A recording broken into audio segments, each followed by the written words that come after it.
Pueden ocupar su lugar, hermanos. Ya hemos leído la escritura en la cual estamos basando este mensaje. Pero yo quisiera comenzar, pues, como decíamos en la oración, dando gracias a Dios de que a lo largo de un año más y de 51 años que esta iglesia tiene, cuántas cosas no habrán pasado en la historia de estos muros que están aquí.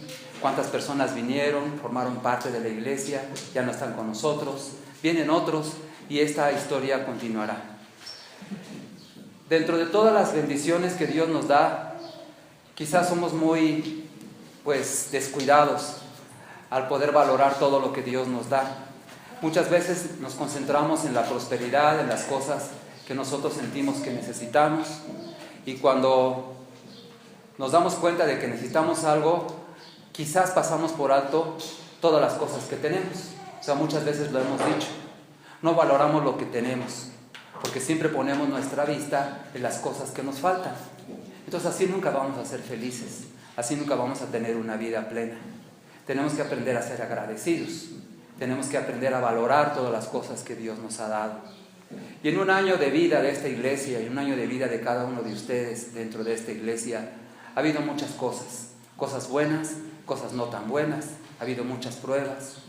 Y damos gracias a Dios por las pruebas, porque como lo hemos visto tantas veces, las pruebas son las que nos ayudan a acercarnos a Dios. La prosperidad tiene ese defecto. O sea, si bien es una bendición, si bien que la recibimos con alegría, toda la prosperidad, a veces la prosperidad nos separa de Dios. Entonces tenemos que aprender a ser sabios en cuanto a las cosas que tenemos, en cuanto a las cosas que sentimos que necesitamos, pero sobre todo en ser agradecidos con Dios por todo lo que nos da. Hermanos, han pasado muchas cosas durante este año y durante los 51 años que tiene esta iglesia aquí. Pero también quisiéramos ver hacia el futuro, porque cuando cumplimos años decimos es un año más, o tal vez decimos es un año menos. Sobre todo para nosotros como humanos que rebasamos, como dicen los gringos, ya vamos por encima de la cima y ya vamos para abajo. Entonces para nosotros cada año que pasa es un año menos. Para los jóvenes un año que pasa es un año más. Entonces todo depende cómo lo vea uno, todo depende cómo está uno en la vida. Si es agradecido, pues dice: Señor, gracias por todo lo que me has dado, en lugar de decir: Señor, qué triste estoy por todo lo que me falta. Entonces tenemos que aprender a ser sabios en la forma en la que nosotros discernimos nuestros tiempos, nuestra vida. Yo les preguntaría a ustedes, hermanos, ¿cómo ven hacia el futuro? ¿Cómo ven hacia el futuro de sus propias vidas? ¿Lo ven con la expectativa, con la esperanza de que las cosas van a mejorar? Si le preguntamos a la gente en la calle, la gente dice que las cosas van de mal en peor. Y si nosotros preguntamos a la gente de la iglesia, pues nosotros estamos casi forzándolos a que nos den una respuesta. La respuesta tiene que ser algo religioso, tiene que ser algo que se adapte a nuestra manera de convivir. Entonces si decimos, pues yo veo las cosas muy mal, entonces inmediatamente viene: ves que no confías en Dios. Entonces estamos acostumbrados a vivir una religión, y la religión tiene un peligro también, el peligro de pensar que estamos bien, simplemente haciendo las cosas continuamente igual, y pensamos que así estamos agradando a Dios, y pensamos que estamos bien delante de Dios si nosotros mantenemos este estilo de vida. Entonces de vez en cuando alguien tiene que venir y decirnos: vamos a regresar a la palabra de Dios, vamos a ver lo que la palabra de Dios nos dice, porque de esa manera nosotros podemos saber si ya nos desviamos del camino o si todavía estamos dentro del camino. Si el Señor Jesucristo regresara el día de hoy, ¿cómo encontraría a su iglesia? Pues así como estamos. Si viniera Él un lunes, ¿cómo nos encontraría? Si viniera un viernes, ¿cómo nos encontraría? Como dice su palabra, siendo sal, estando en el mundo, distribuidos, permitiendo que se conserve la sociedad en lugar de que se deteriore la sociedad. Entonces, ¿quién sabe cómo sería nuestra situación delante del Señor Jesucristo? ¿Cuántos le podríamos recibir con gozo, con alegría, decir: gracias, Señor, porque regresaste justo en el momento en que yo te necesitaba? O quizás otros diríamos: Señor, yo no hice nada de lo que tú me pediste que hiciera. Ya antes hemos compartido el Sermón del Monte, y las palabras más aterradoras que el Señor Jesucristo pronuncia hacia los seres humanos, hacia los que creen en Él, son esas cuando nos presentamos delante del Señor Jesucristo y Él nos dice: yo a ustedes no los conozco. O sea, yo no puedo escuchar una palabra más aterradora que me cause tanto miedo como esta palabra. Entonces, Señor, es que yo fui a la iglesia todos los domingos. Señor, es que yo oraba, es que yo daba mi diezmo, es que yo hacía muchas cosas en tu nombre. Y Él responde: yo no te conozco. Entonces es muy importante que nosotros aprendamos a saber si estamos dentro de la voluntad de Dios, porque a veces estamos engañados, pensamos que estamos haciendo bien las cosas. Eso creemos todos, porque una persona que cree que está equivocada no va a seguir haciendo las cosas mal, a no ser que sea una fuerza que lo impulsa a seguir haciendo cosas mal. Entonces todos nosotros creemos que tenemos la razón, y nosotros tenemos que tener mucho cuidado, porque los tiempos se tornan difíciles, porque la oportunidad de realmente entregar nuestra vida a Cristo quizás ya no va a persistir por más tiempo. Yo me atrevería a preguntar a cada uno de los que estamos aquí: ¿cómo fue que nosotros venimos al conocimiento de Dios? ¿Y cómo fue que establecimos esa nueva relación con Cristo? Quizás, así como nosotros salimos a evangelizar, gracias a Dios ya salimos a evangelizar. La iglesia ya tenía años de que no salía a evangelizar y nos dimos cuenta de que no sabíamos cómo presentar el evangelio. Nos dimos cuenta de que las personas nos veían titubear, nos veían tener miedo, temor, sentir el rechazo de la gente al que estábamos nosotros pues esperando que sucediera. Entonces la gente veía en nosotros inseguridad. Pero finalmente yo les puedo plantear la situación a ustedes. Si ustedes quisieran compartir de Cristo, ¿qué compartirían? Hubo un movimiento en esta semana que se llama 1 billón para Jesús. No sé si ustedes vieron algo de eso. A los gays sí los vimos y se sienten orgullosos de lo que ellos son. Y cuando hablamos de los cristianos decimos: bueno, ellos tienen miedo de decir lo que son. Entonces hay algo que nosotros necesitamos revisar en nuestra vida como iglesia. Entonces, ¿por qué no sentimos ese entusiasmo, esa alegría de poder compartir de Cristo a la gente? Entonces debe haber algo que necesita ser arreglado. Hermanos, para el futuro, para los años que Dios nos conceda como iglesia, como seres humanos, hijos de Dios, tenemos que plantear bien cómo vamos a vivir estos años que nos quedan por vivir. El pasaje que acabamos de leer nos habla acerca de una situación. Lo primero que tenemos que arreglar es el asunto de si realmente somos cristianos. Eso es lo primero que hay que arreglar. Si yo no soy cristiano, es en balde todo lo que yo haga. Entonces yo puedo venir a la iglesia, diezmar, cantar, hacer muchas cosas, pero ¿qué pasa si yo no soy cristiano? Entonces, ¿cómo estoy seguro yo de que soy cristiano? Quizás yo hice una oración, alguien me invitó, casi me presionó, quizás fue la esposa, quizás fue el hijo, quizás fue alguien que te dijo: haz esta oración para que seas salvo. ¿Qué oración hicieron? ¿Qué oración hiciste tú? Y a partir de ahí, ¿qué pasó con tu vida? Hay personas que dicen: bueno, la salvación no se pierde, y como yo ya tengo a Cristo en mi corazón, entonces yo ya puedo vivir la vida como a mí me dé la gana. Entonces hay muchas cosas que necesitamos revisar. Si la salvación se pierde o no se pierde. Como presbiterianos decimos que no, la salvación no se pierde, pero lo importante es que la tengamos, porque si nunca la tuvimos es como si la hubiéramos perdido. Entonces tenemos que asegurarnos de que nosotros somos realmente convertidos a Jesucristo. ¿Qué se predicaba? ¿Qué predicaban los primeros creyentes en relación con la conversión? En primer lugar, predicaban que nosotros todos somos pecadores. Lo hemos oído tantas veces. Pero a lo mejor nosotros no nos vemos a nosotros mismos como pecadores. Nos vemos como personas decentes. Nos vemos como personas que no hacen daño a nadie, como que se portan bien. En ese sentido, nosotros estamos cometiendo un error, que puede ser un error grave, porque nunca entregamos nuestra vida a Cristo. Entonces se espera que haya ciertas pruebas, indicios o corroboraciones, como ustedes lo quieran llamar, de que realmente nosotros somos hijos de Dios.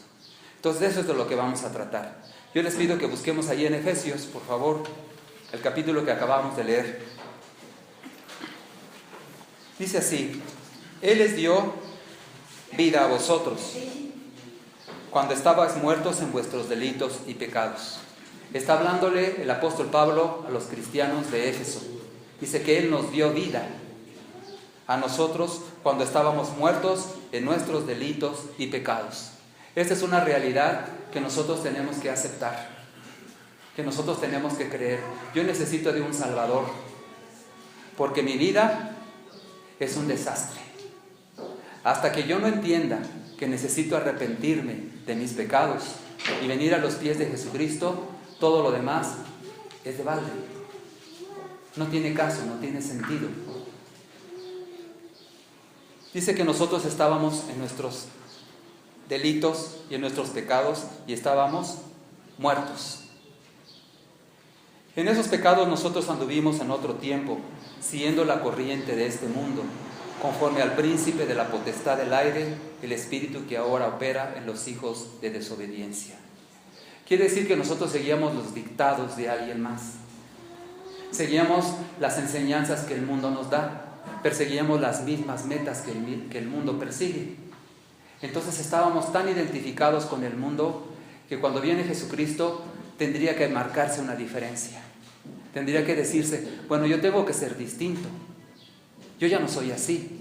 Es lo que está diciendo la Escritura. Ustedes antes eran así.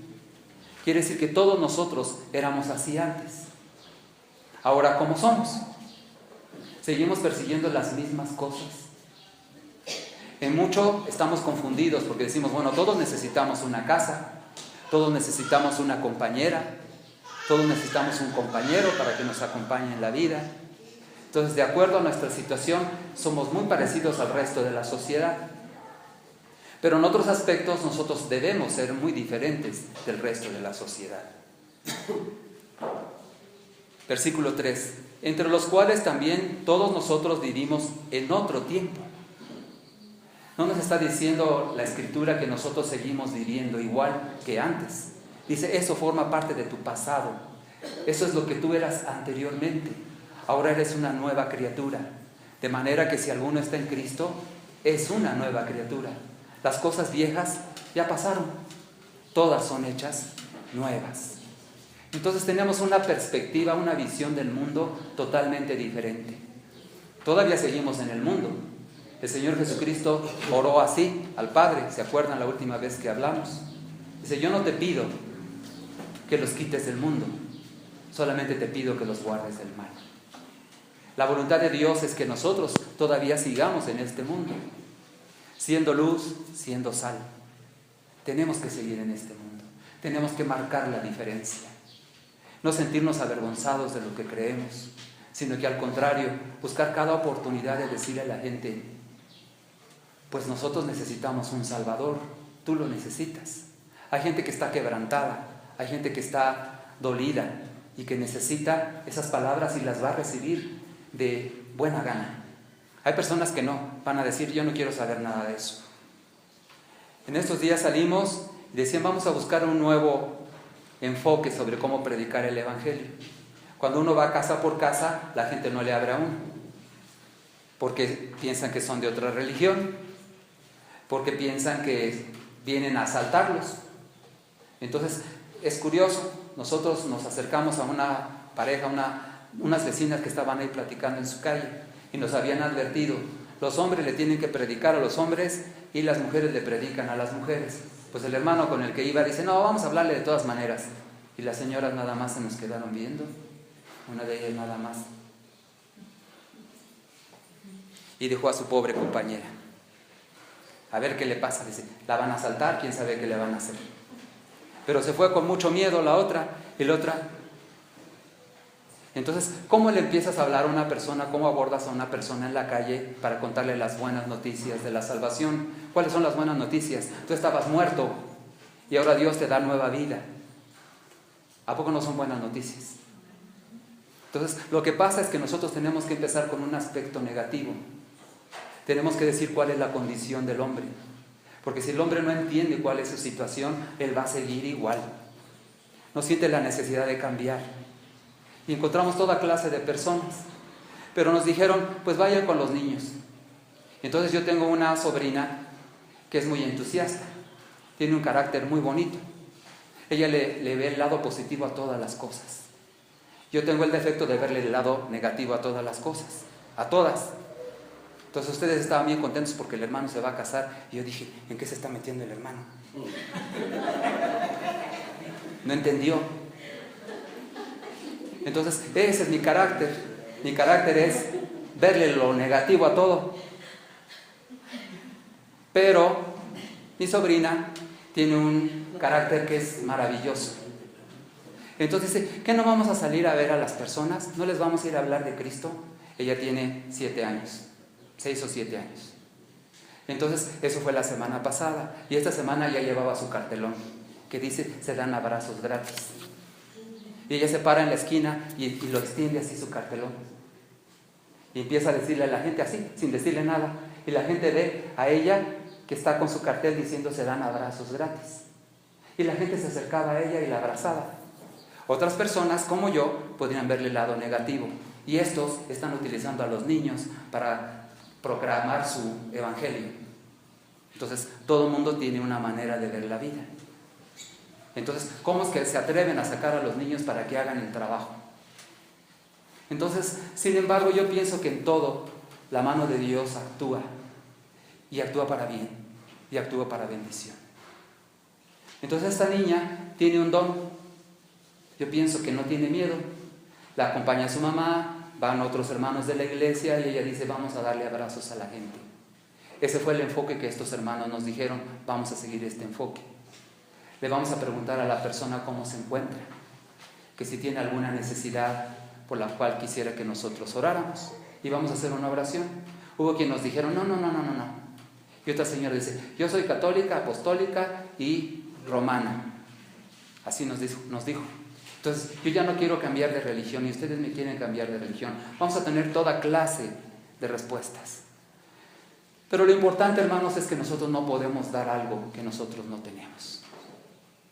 Ese es el punto básico. Es donde nosotros necesitamos revisar nuestra propia experiencia, nuestra propia historia con Dios. ¿Cómo es tu relación con Dios?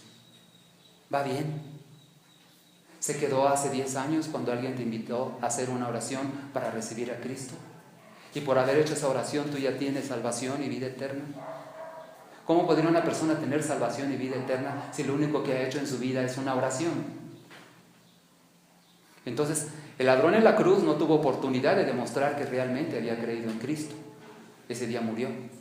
Pero nosotros que seguimos viviendo después de haber tenido el encuentro con Cristo, ¿cómo estamos viviendo nuestra vida cristiana? ¿Realmente somos seguidores de Cristo? ¿Realmente le buscamos?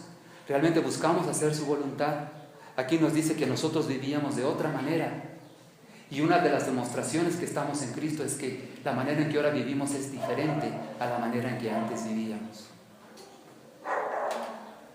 Pero Dios, que es rico en misericordia, por su gran amor con que nos amó, aun estando nosotros muertos en pecados, nos dio vida juntamente con Cristo.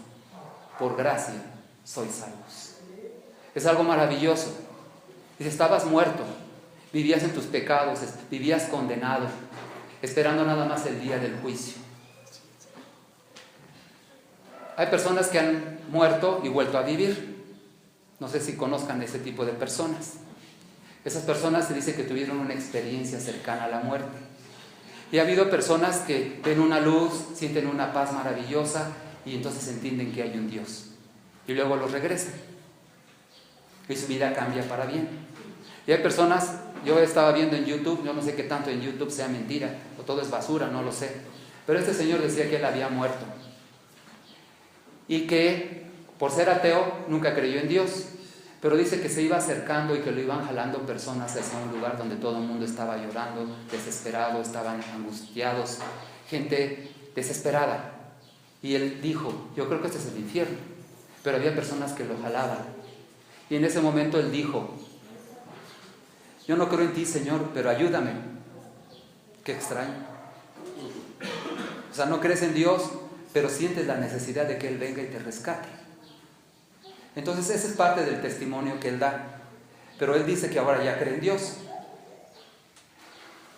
Cree en Dios, nosotros no sabemos si su experiencia es genuina, no sabemos si está mintiendo, no sabemos si realmente le pasó, no sabemos qué significa en caso de que le haya pasado, que regresa al mundo y ahora va a creer en Dios porque vio el infierno. Entonces, ¿qué es lo que nosotros necesitamos para creer en Dios? La obra del Espíritu Santo. La obra del Espíritu Santo que nos convence de nuestro pecado, de nuestra necesidad de Dios, de la necesidad del perdón, y que de aquí en adelante vamos a seguir a Cristo. Entonces, ¿cuántos de nosotros tenemos esa experiencia? Yo creo que todos los que estamos aquí hicimos esa oración para recibir a Cristo en nuestro corazón. Pero ¿cuántos de nosotros realmente seguimos a Cristo día con día? Eso es algo muy, muy difícil. Y es algo que solamente puedes resolver tú y Dios.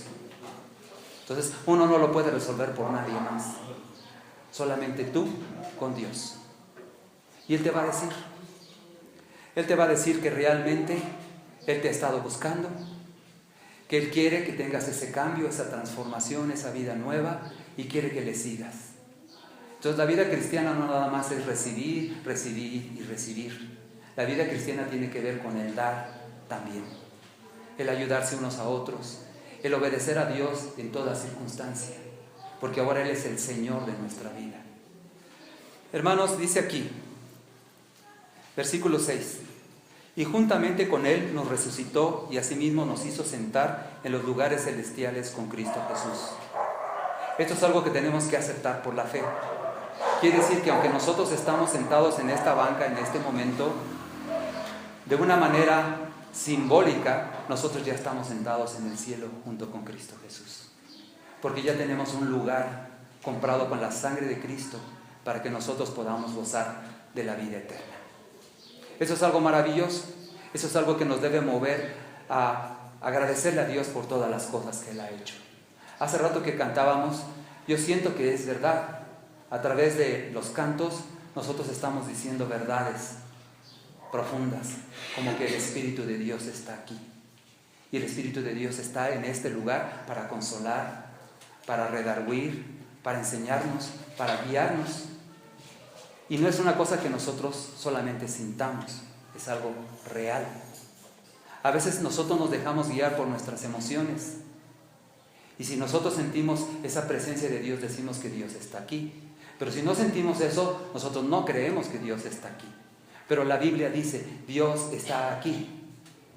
Porque están 2 o 3 reunidos en mi nombre, yo estoy ahí en medio de ellos. Y lo creemos, aunque no lo sintamos. Así tiene que ser vivida la vida cristiana. Aunque no lo sientas, hazlo.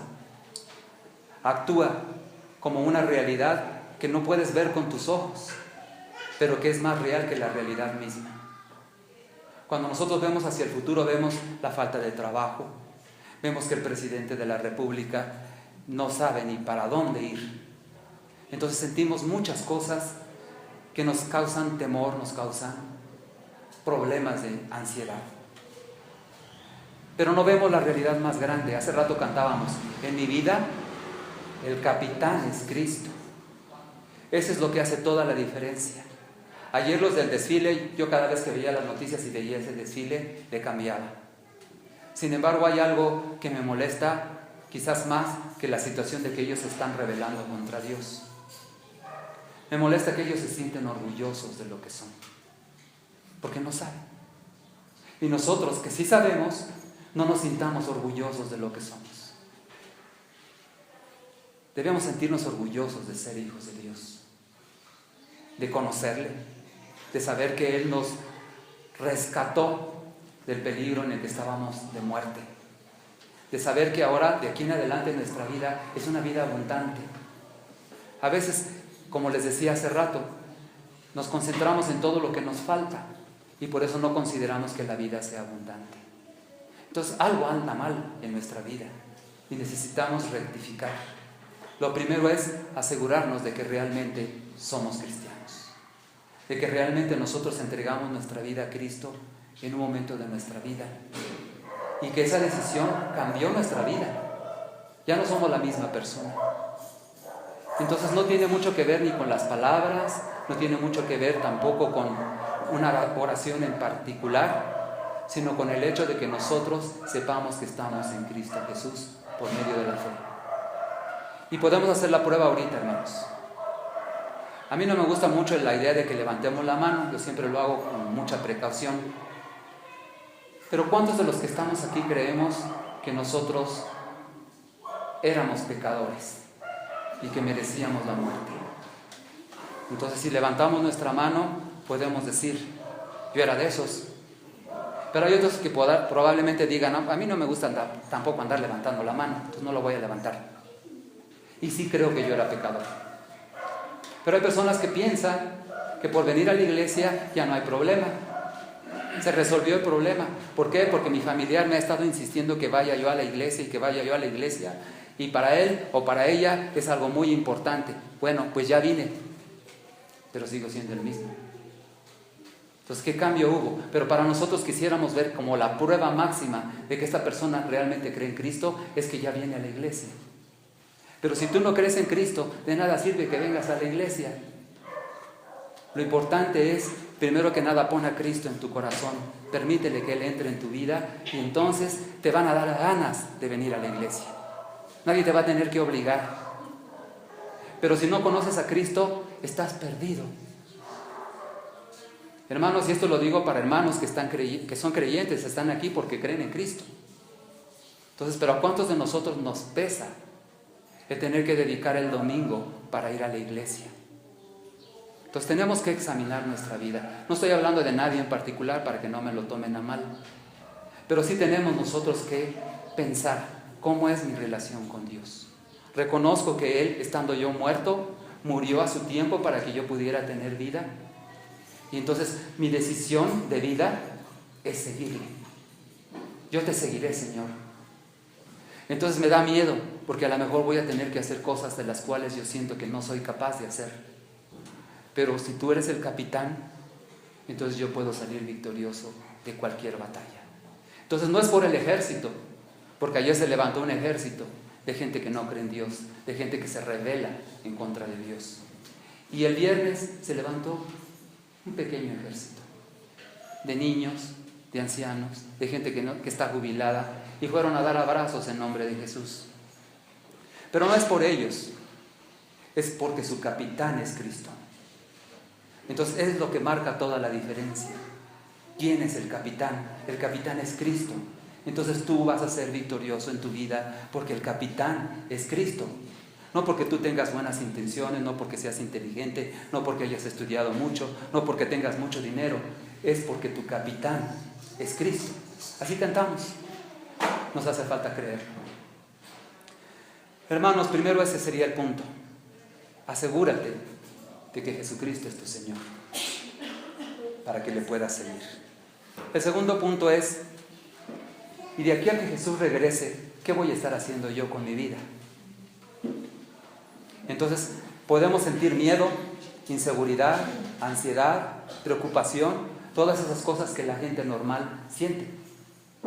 Pero nosotros, por la misma razón de que nuestro capitán es Cristo, nosotros no podemos sentir esas cosas. Sí enfrentamos los peligros, sí enfrentamos las situaciones, pero el capitán es Cristo. Eso es lo realmente importante en la vida. Si yo estoy asociado con Él, y Él es mi capitán, Él es mi líder, es la persona a la que yo sigo, nada me debería de causar temor. Solamente el temor que debe haber en nuestras vidas es el temor de ofender a Dios. Es lo único que debiéramos temer, nada más. Pero tenemos miedo a muchas cosas. Estamos equivocados en eso. Hermanos, yo quisiera que ahora buscáramos en la palabra. Vamos a terminar este pasaje, porque ahí entramos en el conflicto de las obras y de la fe. Dice, porque por gracia, versículo 8, porque por gracia sois salvos por medio de la fe, y esto no es de ustedes, pues es un don de Dios. No por obras, para que nadie se gloríe, porque somos hechura suya, creados en Cristo Jesús, para buenas obras, las cuales Dios preparó de antemano para que anduviésemos en ellas. Ese es nuestro estilo de vida. No andamos buscando lograr puntos para ganarnos el favor de Dios. No queremos pasar de panzazo para entrar al reino de Dios. Lo que queremos es vivir una vida que ya nos fue entregada, una vida nueva, pero como demostración de que la hemos recibido, nosotros vamos a vivir en buenas obras que fueron preparadas para que nosotros anduviésemos en ellas. ¿En qué sentido? Más adelante lo vamos a ver. ¿En qué sentido nosotros vamos a vivir en esas buenas obras? Pero primero yo quisiera que buscáramos en los pasajes de la Escritura que siguen a continuación. En primer lugar vamos a buscar, hermanos, Romanos 8:1. Y quisiera que alguno de ustedes lo lea en voz alta. Y después el versículo 5 y después el versículo 14 del mismo capítulo 8 de Romanos. Romanos 8:1. Ahora pues ninguna condenación hay para los que están en Cristo Jesús, los que no andan conforme a la carne, sino conforme al Espíritu. Gracias. Esa es la continuación. Una vez que hemos aceptado al Señor Jesucristo, ahora ese es el estilo de vida que nosotros vamos a vivir. Dice, de manera que los que están en Cristo Jesús ya no tienen ninguna condenación. A los que andan conforme al Espíritu. Quiere decir que nosotros tenemos que aprender a ser guiados por el Espíritu de Dios. Entonces es hermoso ese canto. A mí me causa mucha alegría el escuchar ese canto, el cantarlo, el decir que el Espíritu de Dios está aquí y luego le pide a uno, al Espíritu Santo, muévete en mí. Entonces cuando nosotros nos dejamos guiar por el Espíritu Santo, las cosas son diferentes. El miedo se quita. Viene el gozo de saber que estamos obedeciendo a Dios en todas las cosas que Él nos pide. Entonces nuestra vida ya es diferente si nos dejamos guiar por el Espíritu de Dios. ¿Qué dice el versículo 5, hermanos? De ese mismo capítulo. Los que son de la carne piensan en las cosas de la carne, pero los que son del Espíritu, en las cosas del Espíritu. Gracias. Se complementa con el pasaje que dice la Escritura, de lo que hay en el corazón, de eso habla la boca. Entonces, hace rato pues nosotros teníamos la buena noticia del hermano y no puede dejar de hablar de eso el hermano, porque eso es lo que está en su corazón y lo agarramos de ejemplo, ¿no? Ya que él se prestó y se tomó unos minutos que dijo que eran del sermón, pues ahora nos lo cobramos. De lo que hay en nuestro corazón, de eso vamos a hablar. Entonces nada más párense a hablar con una persona por media hora, por una hora, y van a saber lo que hay en su corazón. Van a saber si en su corazón hay amargura, si en su corazón hay gratitud, si en su corazón hay alegría. Porque de lo que hay en el corazón, de eso vamos a hablar. No podemos evitar mencionar el nombre de la persona a la que amamos. Luego la gente se da cuenta, este está enamorado de esta, porque siempre está hablando de ella. Entonces, pero si tu novio nada más está hablando del fútbol y nada más está hablando de su trabajo y de si le queda bien la ropa y de tantas otras cosas, tú ya sabes lo que hay en su corazón. Entonces, esto se complementa con lo que dice aquí, las obras de la carne contra las obras del Espíritu. Vamos a leer el versículo 14. Porque todos los que son guiados por el Espíritu de Dios, estos son hijos de Dios. Amén. Los que son guiados por el Espíritu de Dios, estos son los hijos de Dios.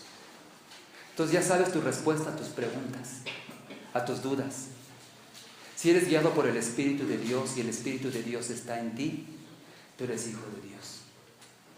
Ahí está la corroboración de la decisión que tomaste hace algunos años, no sé cuántos, de seguir a Cristo, de reconocer que Él es el Hijo de Dios sin pecado, que vino a este mundo a morir específicamente por los pecadores.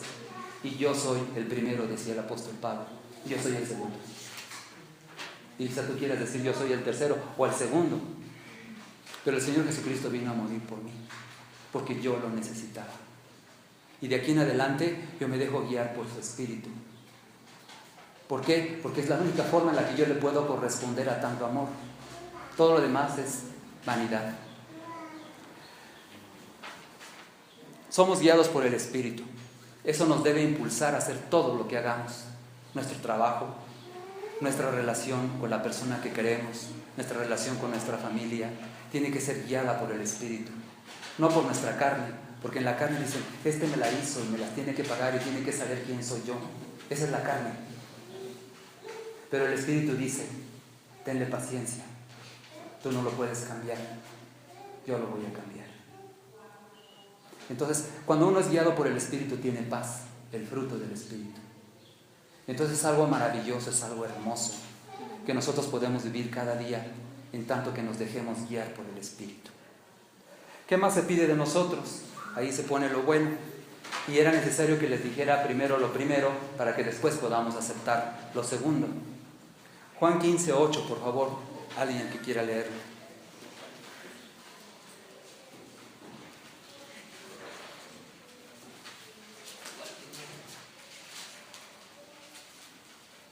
Juan 15:8. Si alguien lo tiene, por favor, quiere leerlo. Esto es glorificar a mi Padre, en que llevéis mucho fruto y seáis así mis discípulos. Amén también.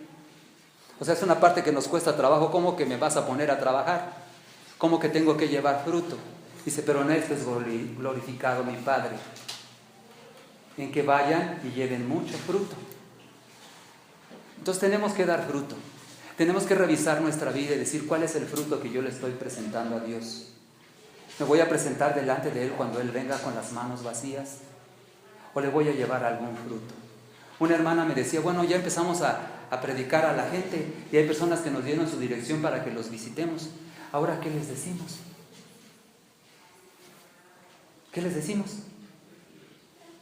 Entonces, dice, ¿y cuánto tiempo los vamos a visitar? Ya se está poniendo en problemas, porque dice, bueno, pues yo puedo ir hoy, pero quién sabe si pueda ir la semana que entra.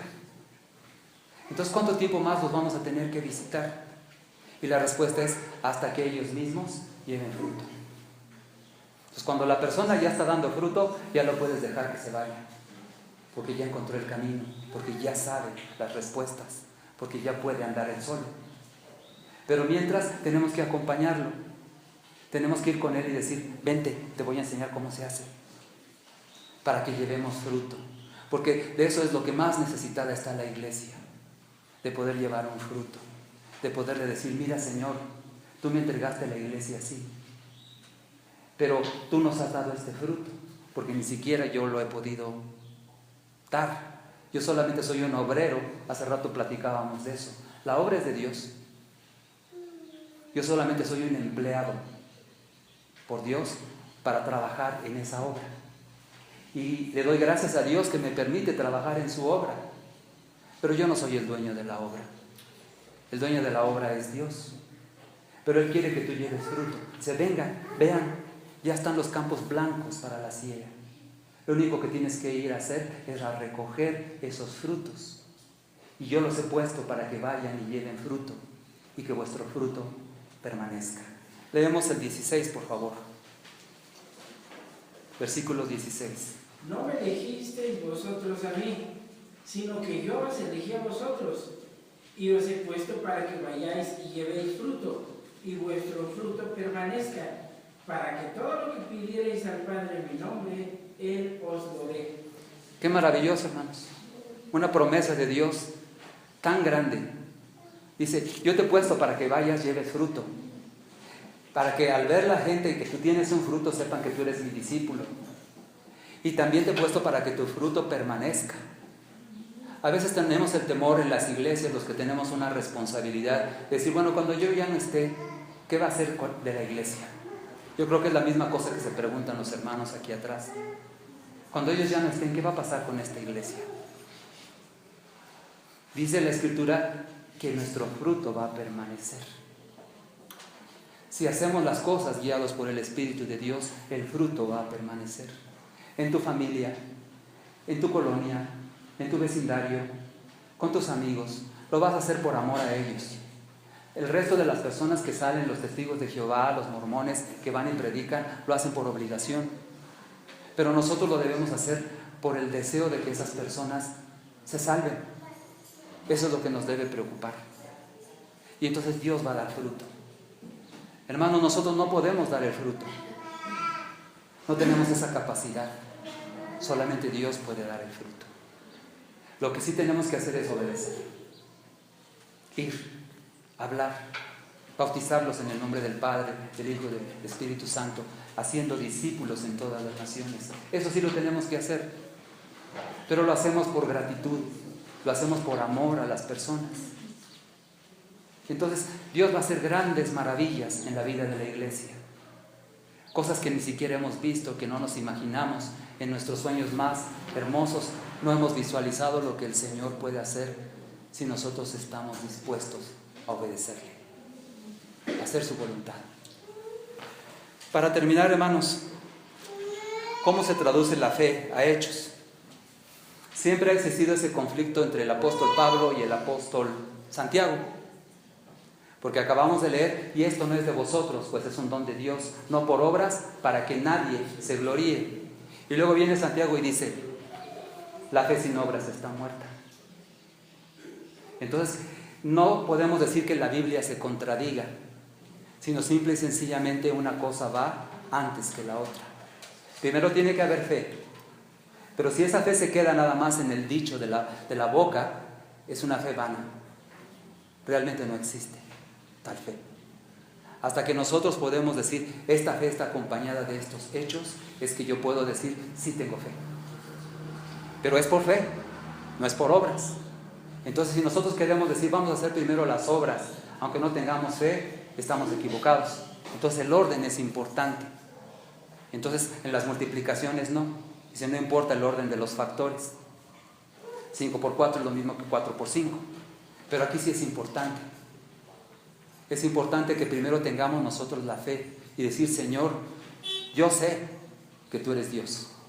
Eso preguntó el Señor Jesucristo a sus discípulos. ¿Quién piensa la gente que soy yo? Pues unos dicen que eres Juan el Bautista, otros dicen que eres Elías, otros dicen que eres un profeta que resucitó. Pero ustedes, ¿quién dicen que soy yo? Y Pedro se adelanta y dice, tú eres el Cristo, el Hijo de Dios. Entonces, si nosotros decimos eso, si nosotros tenemos esa convicción, entonces ya podemos vivir la vida nueva. Tú eres el Cristo, el Hijo de Dios. ¿Y a quién iremos si eres el único que tiene palabras de vida eterna? Hermanos, la palabra ya empieza a tener un significado, ya la podemos compartir, y ustedes me dan testimonio a mí de que cuando han hablado de Cristo, todos esos pasajes que no pueden recordar en un día de estudio bíblico, los pueden recordar en el momento que están testificando de Cristo. Vienen a la mente. Y uno dice, ¿cómo está pasando esto? Es que Dios está aquí. Es que Dios quiere que tú le des estas palabras a esa persona. Entonces el Espíritu de Dios está ahí. Y tú estás siendo guiado por el Espíritu. Y las cosas pasan. Hermanos, ¿qué pueden hacer? ¿Qué podemos hacer? La primera recomendación es dar un primer paso. Un paso a la vez. Porque si queremos correr, a lo mejor nos da miedo, nos tropezamos, nos caemos y ya no nos levantamos. Pero si nosotros damos un paso de fe cada día, podemos avanzar, podemos aprender a caminar y después podemos aprender a correr. El primer paso es, busca tu lugar en la iglesia. Entonces todos nosotros pues escogemos un lugar. Yo que doy clases, siempre les pregunto a los alumnos, ¿por qué se sientan hasta atrás y dejan todas estas bancas vacías? Pues el mismo fenómeno pasa en la iglesia. Bueno, aquí están ocupadas las bancas. Pero casi siempre hay bancas al frente que nadie quiere ocupar. ¿Por qué? Porque dicen, es que me van a decir el sermón a mí.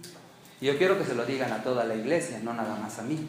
Entonces por eso ponemos distancia de por medio, que estas bancas me protejan de lo que me van a decir. Entonces tenemos que aprender a quitarnos ese miedo. Dios no está ahí para castigarte. Dios no está ahí para quitarte la felicidad. No está para condenarte, para criticar las cosas que tú haces. ¿Para qué está Dios ahí? Para bendecirte. Porque Dios es así. Y nosotros cometemos el error de pensar que a Dios lo podemos manipular. Y dice la Escritura, no se engañen. Dios no puede ser burlado. Todo lo que el hombre sembrare, eso también segará. ¿Qué vamos a sembrar en nuestras vidas, hermanos? Uno dice que el que siembra, ¿cómo dice ese dicho? El que siembra... escasamente. No, eso dice la Biblia, pero la literatura popular o la sabiduría popular dice, el que siembra tormentas, ¿cómo dice? No se lo saben. Entonces estamos desfasados en la edad, hermanos. El que siembra lluvias cosecha tempestades, algo así dice. Siembras vientos y cosechas tempestades. Así decía la sabiduría. Entonces, ¿qué sembramos nosotros? ¿Sembramos discordia, envidia, celos entre las personas que nos rodean? ¿O llegamos y les damos bendición de parte de Dios? Amistad, compañerismo, buena actitud. A nosotros nos dijeron, si van a salir a predicar, no vayan con esa cara que tienen ahorita. Cámbiensela. Pónganse otra cara. Pónganse una sonrisa, porque van a hablar de Cristo. Entonces, si vamos a hablar de cosas malas, de noticias malas, pues sí tienen razón en llevar esas caras. Pero, si van a hablar de Cristo, hablen con alegría, con gozo, no fingidos, porque eso es también muy feo, ¿no? Ir a presentar ahí una imagen de lo que no somos. Entonces, todas esas cosas son posibles si nos dejamos guiar por el Espíritu de Dios. Piensen en personas como Bernabé. ¿Han oído hablar algo de Bernabé en la Biblia? ¿Quién era ese Bernabé? Bueno, el que llevó a los pies de Cristo a Pablo fue el mismo Cristo que se le aparece en el camino y lo tira de su caballo. Entonces Bernabé era uno de los de los discípulos que estaban junto con los apóstoles. Y los apóstoles le cambiaron el nombre, él se llamaba José. Ya sabían la historia, ¿verdad? Y le pusieron Bernabé, que significa hijo de consolación. Eso significa Bernabé. Entonces a ti tus padres te pusieron un nombre, pero ¿qué nombre tendrías nada más por lo que tú haces, por lo que tú eres? Te voy a tener que cambiar el nombre. Hay una canción que dice así, que viene a la mente sin querer. ¿Por qué te tengo que cambiar el nombre? Porque el nombre que tienes, Rosa, no significa nada. Pero amorosa, tierna, dulce, compasiva, así eres tú. Entonces ese nombre no te queda. Te voy a poner Bernabé. Entonces los discípulos le pusieron Bernabé a ese hombre, porque era una persona que se dedicaba a ver por los hermanos, que estuvieran bien, que no les faltara nada. A Pablo lo lleva a Jerusalén y dice, yo sí creo que tú eres cristiano, porque estás predicando a Cristo. Ellos tienen dudas porque piensan que estás fingiendo para poderlos agarrar a todos juntos y meterlos al bote. Pero yo sí creo que tú realmente creíste en Cristo. Ven, yo te voy a llevar. Entonces Bernabé tiene una gran parte y sin embargo permanece como un personaje secundario en la historia bíblica. Pero Dios lo usó por su carácter, por ser quien él era. Entonces busca tu lugar en la iglesia. De acuerdo a tu carácter dices, a mí me encanta trabajar con los niños. A mí me encanta servir a la gente. Nada más estoy pensando qué se le ofrece, hermano, para ayudarle. O sea, de acuerdo a los dones que Dios te ha dado, tú tienes un lugar en la iglesia. Encuentra ese lugar. Entonces muévete, empieza a trabajar y te va a gustar. Lo vas a disfrutar. No va a ser algo que te va a pesar. Olvídate de esa imagen de Dios de que quiere quitarte la dicha en la vida. Él quiere lo mejor para ti, porque ya nos lo demostró dándonos a su Hijo. Entonces, ¿cómo no nos va a dar también juntamente con Él todas las cosas? Hermanos, es un día de alegría por muchas razones, porque celebramos un año más, pero tenemos que hacer con sabiduría nuestro análisis del año que viene. ¿Vamos a seguir igual, hermanos? ¿Nuestra vida va a ser igual? Y así vamos a esperar hasta que el Señor Jesucristo venga para ver qué es lo que Él nos va a decir. Nos va a decir, yo ni te conozco. En lugar de que diga, ven, bendito del Señor, eres mi buen siervo fiel, pasa donde yo tengo preparado para ti, al gozo de tu Señor. Entonces depende mucho de nosotros, hermanos, de lo que nosotros querramos hacer con nuestra vida, de lo que permitamos que el Señor haga en nuestras vidas. Y va a ser bueno, va a ser bueno. Entonces que el año que entra nosotros tengamos muchas mejores noticias que compartir. Y damos gracias a Dios por las noticias que tenemos para compartir, porque todo nos lo da Dios abundantemente. Damos gracias a Dios, hermanos, vamos a orar. Vamos a agradecer a Dios y a ponernos bajo sus órdenes.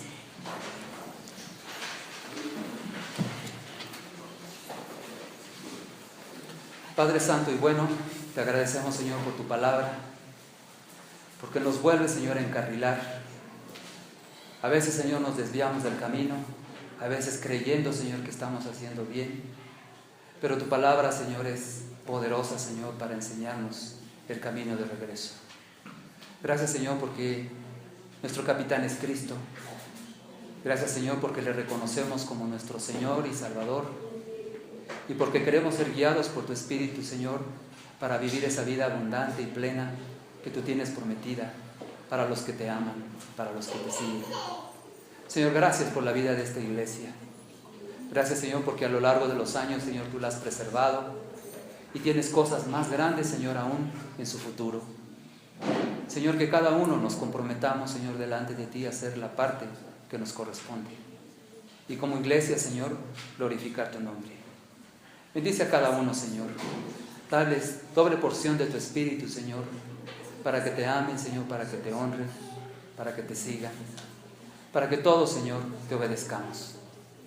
Gracias, Señor, por el privilegio que nos das, Señor, de escuchar tu palabra, de entender, Señor, que eres tú el que nos habla y de vivir, Señor, conforme a esa palabra que tú nos das.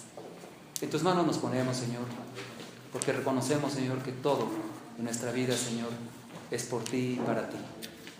Y si alguno, Señor, todavía no te conocía, Señor, permítele, Señor, que sepa quién realmente eres tú.